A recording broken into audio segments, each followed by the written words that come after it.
All right, let's just jump right in. We need to talk about a comeback story that, frankly, nobody asked for. A virus that we thought we had on the ropes is suddenly showing up again in a big way. We're talking about measles. Get a look at this number, 935. That's how many confirmed measles cases we saw in the US in just the first 4 months of 2025. This isn't some distant problem, it's happening right here in our own communities. And that right there is the big question, isn't it? How on earth is a disease that public health officials declared eliminated, completely gone from this country for over 2 decades, how is it suddenly storming back? Well, that's exactly what we're going to break down. Okay, so before we can figure out why it's back, we've got to be really clear on what we achieved in the first place. What does it actually mean for a disease to be eliminated? Now, this is a really key distinction. Elimination doesn't mean the virus is wiped off the face of the earth. It just means it's not constantly spreading on its own within a country. For a whole year, we broke the chain. Sure, a case might pop up from a traveler, but it wasn't starting local fires. The virus had nowhere to go. And this was a huge deal. I mean, think about that. The year 2000.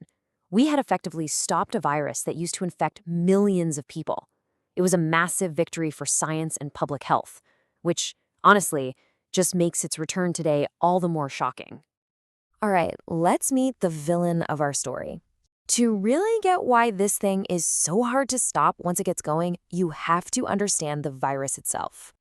So you can see the technical details here, but that last part, that's the really important bit. No animal reservoir. It only infects humans. Now, this is actually a weakness.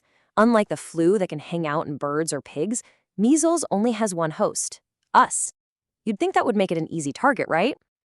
Yeah, well, here's the catch. Look at that R0 value. That's the number that tells you how contagious something is. We all got pretty familiar with this during the COVID pandemic. Well, measles makes COVID look like it's not even trying. One person with measles can infect up to 18 other people. It is, without a doubt, one of the most infectious viruses known to humanity. And here's its secret weapon. It's airborne. It literally hangs in the air. You don't have to be sneezed on. You can just walk into a room where someone with measles was 2 hours ago, breathe that air, and you can get sick. It's an incredible advantage for the virus.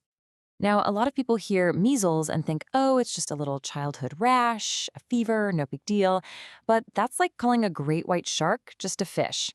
The reality is so much more serious. So here's how it typically plays out. After a pretty long incubation period where you feel totally fine, it hits you with a high fever and what doctors call the 3 C's. A nasty cough, coryza, which is just a fancy word for a really bad runny nose, and conjunctivitis, those red, watery, goopy eyes. Then you might see little white spots inside the mouth before that infamous rash finally shows up, starting at the hairline and spreading all the way down. But this is the truly sinister part.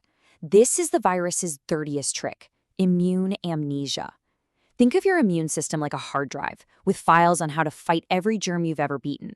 Measles comes in like a computer virus and just wipes the drive.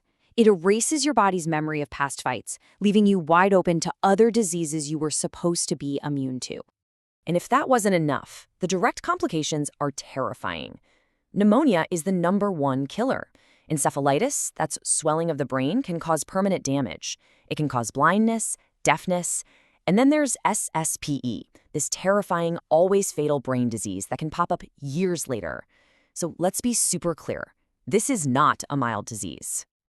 So you've got this incredibly nasty, super contagious virus. That's the bad news. The good news?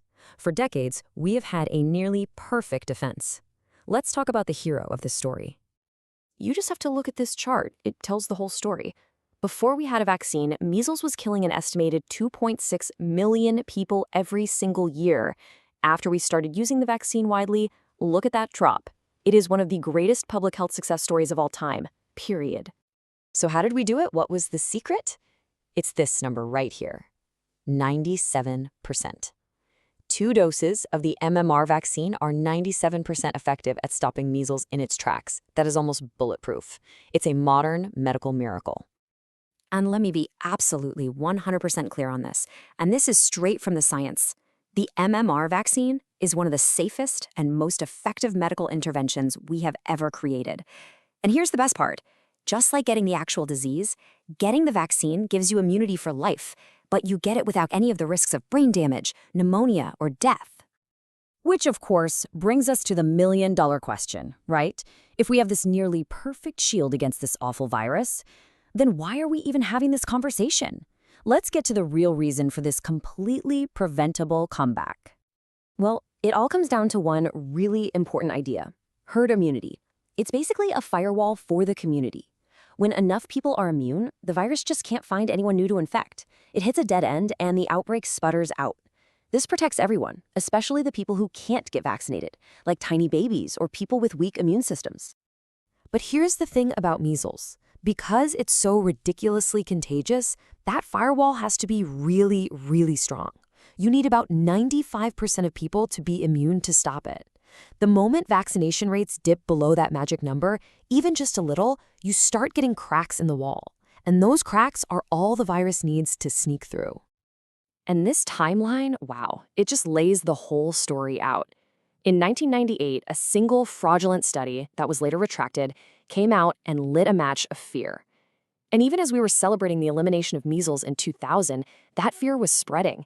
It created gaps in our herd immunity that have grown over the years, leading directly to the resurgence we're dealing with now in 2025. So the bottom line is this, and it's so important to hear. That original claim was based on bad, fraudulent science. Since then, massive studies involving millions of children all over the world have looked for a link, and they have found nothing, zero. The idea has been completely and thoroughly debunked. Okay, so let's put a bow on this. What are the big things to remember? Number one, measles isn't just a rash, it's a seriously dangerous and contagious virus. Number two, the MMR vaccine is our superpower against it. It's incredibly safe and effective. And number three, the only reason it's coming back is because vaccination rates have fallen, creating gaps in that community firewall. And all of this leaves us with one last big question to chew on. When we're dealing with a virus this contagious, where a community's health relies on almost everyone being protected, how do we balance personal choice with our shared responsibility to keep each other safe? That's the question at the very heart of this preventable comeback.